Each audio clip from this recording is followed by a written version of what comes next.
പുറത്തു വന്നിരിക്കുന്നു, സ്റ്റേ ചെയ്തിരിക്കുന്നു എന്നുള്ളതാണ്. അതിൽ പൂർണ്ണമായി നിയമം സ്റ്റേ ചെയ്യുന്നതിലേക്ക് കോടതി കടക്കില്ല എന്ന് പറഞ്ഞിരിക്കുകയാണ്. പ്രധാനമായും ഡീനോട്ടിഫൈ ചെയ്യാൻ പാടില്ല വഖഫ് ഭൂമി, വഖഫ് ബൈ യൂസർ എന്നുള്ളത് പറയുന്നു. മറ്റൊന്ന് നിയമനങ്ങൾ അത് മരവിപ്പിക്കുന്നു, തൽസ്ഥിതി തുടരുക എന്നുള്ളത് തന്നെയാണ്. ഏറ്റവും പ്രധാനമായി ഈ രണ്ട് കാര്യങ്ങളിൽ കോടതിയുടെ നിർദ്ദേശമാണ് ഈ ഇടക്കാല ഉത്തരവിലൂടെ പുറത്തുവരുന്നത്. ബി ദിലീപ് കുമാർ തുടരുന്നുണ്ട് ന്യൂസ് ഡെസ്കിൽ നിന്ന്. ദിലീപ്, ഇതിൽ ഇന്ന് കോടതിയിൽ നടന്നത് എന്താണ്? പുതുതായി ഇന്നലെ നടന്നതിനപ്പുറത്തേക്ക് പുതുതായി വാദമുഖങ്ങളൊന്നും ഇന്ന് നടന്നിട്ടില്ല.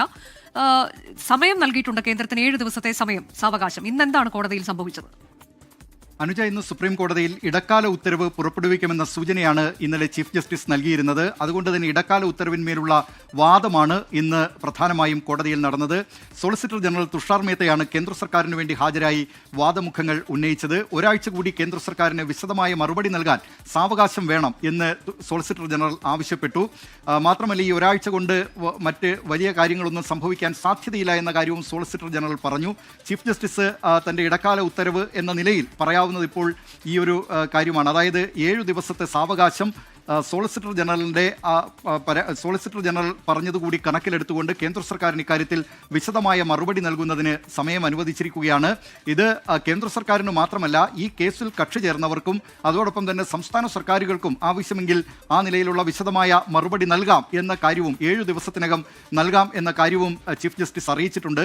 ഈ ഒരാഴ്ച കാലത്തിനിടയിൽ ഒരു തരത്തിലുള്ള നിയമനവും ഈ പുതിയ വഖഫ് നിയമ ഭേദഗതിയുമായി ബന്ധപ്പെട്ടുകൊണ്ട് സംസ്ഥാന സർക്കാരുകൾ നടത്താൻ പാടില്ല എന്ന കാര്യം ചീഫ് ജസ്റ്റിസ് പറഞ്ഞു. അത് ആ നിലയിൽ തന്നെ പാലിക്കാം എന്ന കാര്യമാണ് സോളിസിറ്റർ ജനറൽ അറിയിച്ചിരിക്കുന്നത്. ഇതിനകം ഏതെങ്കിലും നിയമനം നടത്തിയിട്ടുണ്ടെങ്കിൽ ആ നിയമനങ്ങൾ അസാധുവാകും എന്ന കാര്യവും ചീഫ് ജസ്റ്റിസ് അറിയിച്ചിട്ടുണ്ട്. ഭൂമിയുമായി ബന്ധപ്പെട്ടുകൊണ്ട് വഖഫ് ഭൂമിയിൽ ഈ നിയമ ഭേദഗതി പ്രാബല്യത്തിൽ വന്നതിനു ശേഷം ഏതെങ്കിലും തരത്തിലുള്ള തീരുമാനങ്ങൾ കളക്ടർ കൗൺസിൽ നിസാം പാഷ आपको बताएंगे. निजाम पाशा सुप्रीम कोर्ट ने इंटरिम ऑर्डर पास किया है. सुप्रीम कोर्ट ने इंटरिम ऑर्डर अंतरिम आदेश पास किया है.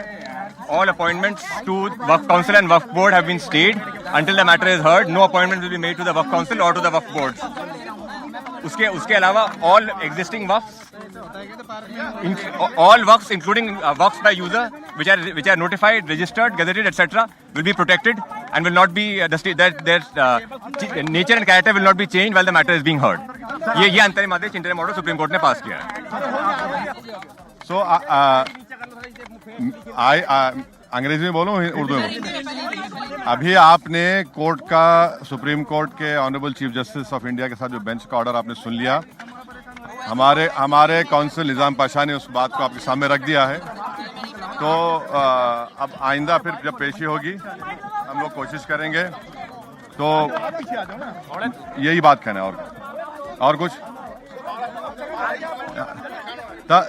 नहीं. अभी जो सुप्रीम कोर्ट ने तो कह दिया है कि वक्फ बाय यूजर पे सुप्रीम कोर्ट ने एक मानो में स्टे लगाया है और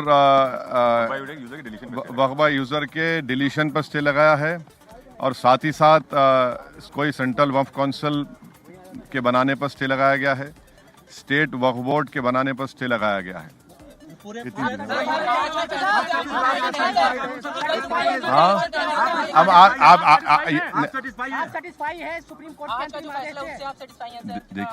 देखिए मैं joint working committee of parliament का मेंबर था. जितने अमेंडमेंट सरकार ने उसमें लाए थे हमने उसकी मुखालिफत की और हमने डाइसेंट रिपोर्ट दिया. पार्लियामेंट में भी मैंने उस पूरे बिल की मुखालिफत की है. तो ये कहना कि मैं दूसरे बिल के प्रोविजंस को मान लूंगा, ये सवाल पैदा नहीं होता. हम पूरे उस बिल को उस एक्ट को अनकॉन्स्टिट्यूशनल मानते हैं और ये आर्टिकल 25, आर्टिकल 26, 14 और 15 और 29 का ग्रेव वायलेशन है. ये हम पहले से ही बोलते आए और आज फिर आपके सामने रिटेट कर रहा हूँ. No. See, let us be very careful. The Honorable Supreme Court, as rightly pointed out by my counsel, Mr. Nizam Pasha, the Supreme Court has said that the Central Waqf Council and the State Waqf Boards will not be constituted. Waqf by user cannot be deleted. Now, there are other provisions also which we as a party have come to the Honorable Supreme Court that calling it unconstitutional.